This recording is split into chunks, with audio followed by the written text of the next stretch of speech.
మీరు ఆ షేరు 494 కోట్లకి ఎప్పుడు ఫిక్స్ అయిపోయిందో, ఎప్పుడు షేర్ వాల్యూ ట్రాన్స్ఫర్ అయిపోయిందో 1000 కోట్ల రూపాయలు వేసిన ఫైను, కట్టాల్సిన డబ్బులు 8 కోట్లు వెళ్ళిపోయింది.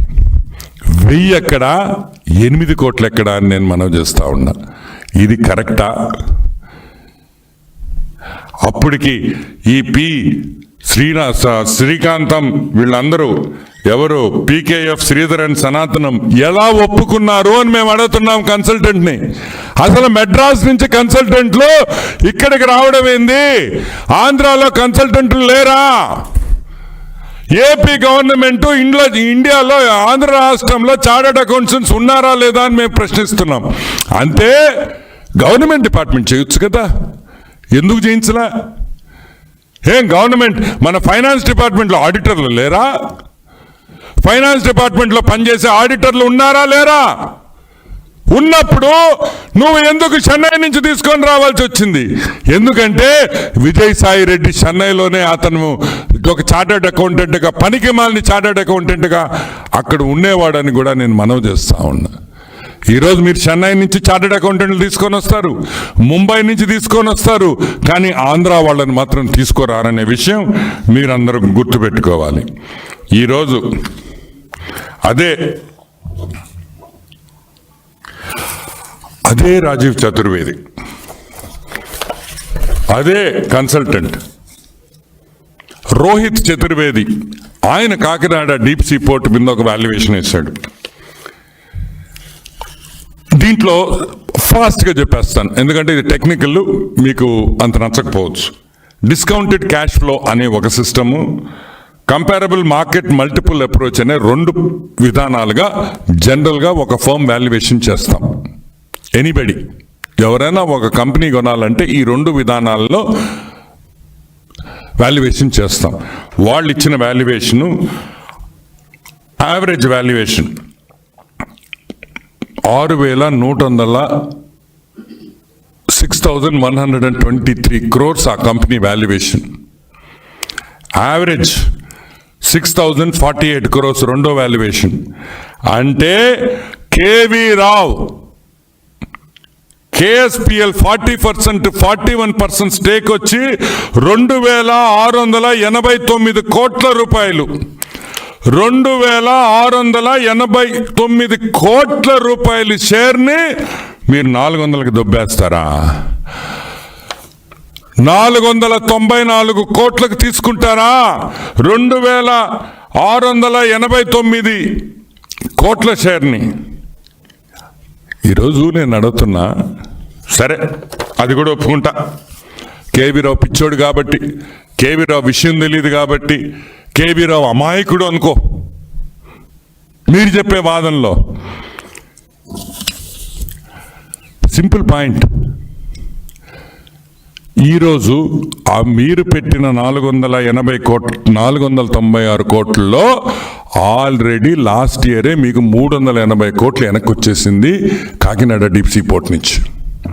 డివిడెండ్ అయితే ఏమి, ఐసీడీలు అయితే ఏమి, బెదిరించి ఐసీడీలో అరబిందో కంపెనీ తీసుకుందనే విషయం మీరు అందరు గుర్తుపెట్టుకోవాలి. అవసరమైతే ఆ ఐసీడీలు ఏ ఇచ్చారు, ఎంతెంత అరబిందోకి ఇచ్చారనే విషయం కూడా మేము బయట పెడతాం. 380 కోట్లకి లాస్ట్ ఇయర్ మీరు పెట్టిన 494 కోట్లకి ఆల్రెడీ మీకు ఇంకొక 100 కోట్లు వచ్చేస్తే మీ డబ్బులు మీకు వచ్చేసినట్టు. అది కాకుండా కూడా ఐసీడీ డిపాజిట్లు మీరు కాకినాడ డీప్ సీ పోర్ట్లో ఆ కంపెనీ నుంచి మీరు ఐసీడీలు తీసుకున్నారనే విషయం బాగా గుర్తుపెట్టుకోవాలని కూడా నేను మనవి చేస్తా ఉన్నా. ఈరోజు మేము ఒకటే అడుగుతున్నాం, అసలు ఈ ఎఫ్ఐఆర్లో A1గా ఉండాల్సింది ఎవరు? విక్రాంత్ రెడ్డి కాదు, YS Jaganmohan Reddy half ticket. ఈరోజు A1గా ఉండాల్సింది.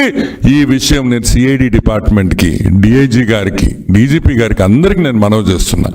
కర్త క్రియ కర్మ కర్త క్రియ అన్నీ కూడా వైఎస్ జగన్మోహన్ రెడ్డి అనే విషయం గుర్తుపెట్టుకోండి.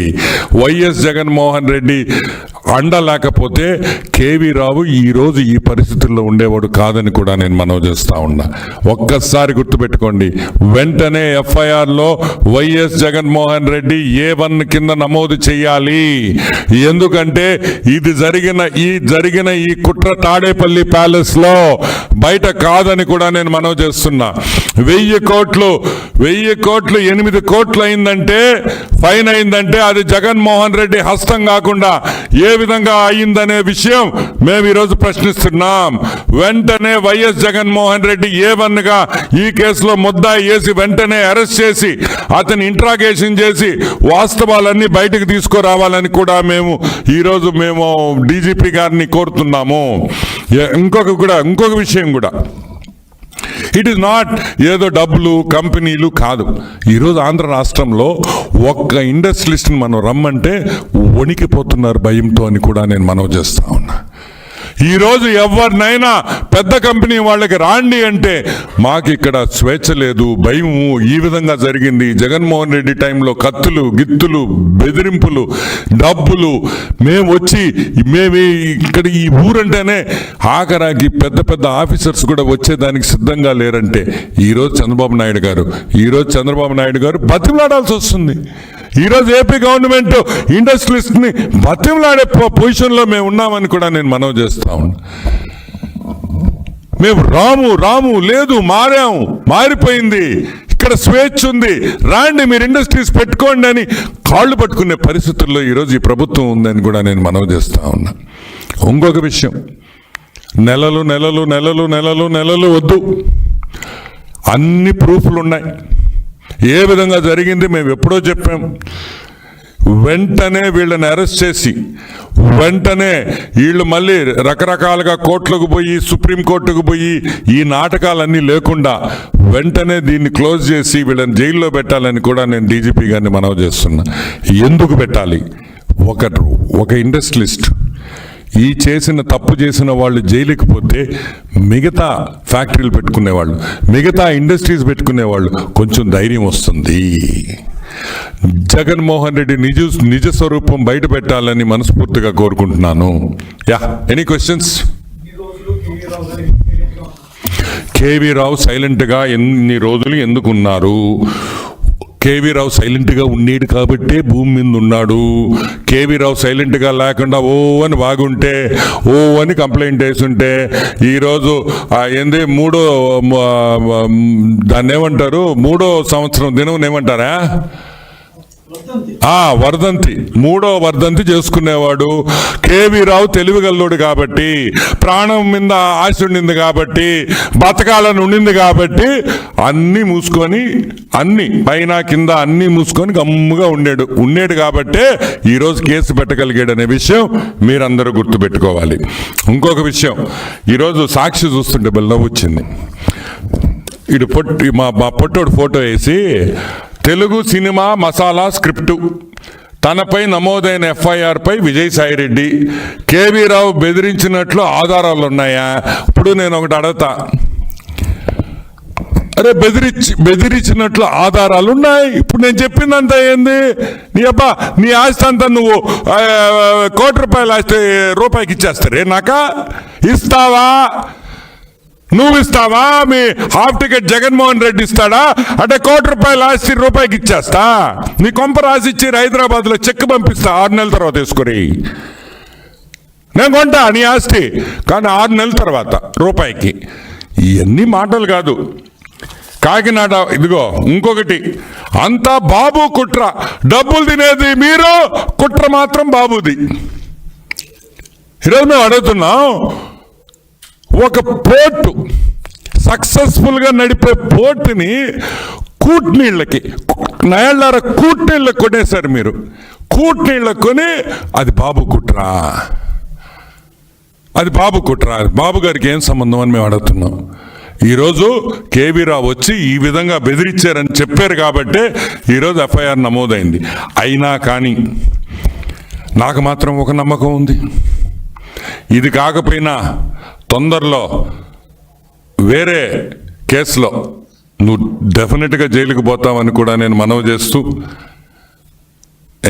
ఇంకేమన్నా ఉన్నాయా?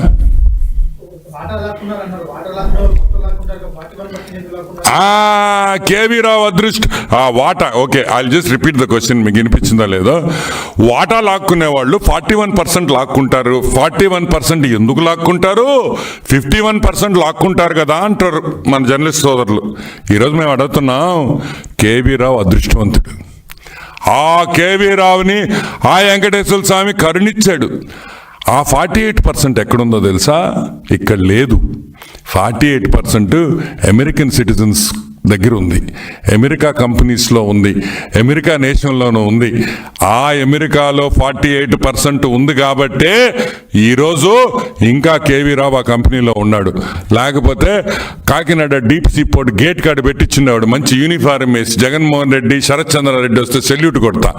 ఈ ఒక్కటే గుర్తుపెట్టుకోండి, కేవీ రావు అదృష్టం. కేవీ రావుకి దేవుడు చేసిన మేలు ఆ 48% అమెరికాలో ఉండడం. అది అమెరికాలో ఉంది కాబట్టి, వాళ్ళ మీద గన్ను పెట్టలేం కాబట్టి, వాళ్ళ కత్తితో బెదిరించలేము కాబట్టి ఈరోజు ఆ షేర్ని కాపాడుకోగలిగాడు కేవీ రావు. అతని అదృష్టం అని కూడా నేను మనవి చేస్తా ఉన్నా. Yeah, anything else? యా, మర్చిపోయినా. Yeah, that's so true. Okay, ఇప్పుడు ఈ షేర్ ట్రాన్స్ఫర్ జరిగేటప్పుడు వాస్తవంగా చాలా అబ్జెక్షన్స్ వచ్చినాయి. ఏమైనా అబ్జెక్షన్స్ వచ్చినాయి? అసలు ఈ షేర్ ట్రాన్స్ఫర్ తప్పు, ఈ షేర్ ట్రాన్స్ఫర్కి అసలు ఇదే లేదు, పెట్టేదానికి లేదు, చేసేదానికి లేదని మేమనలా.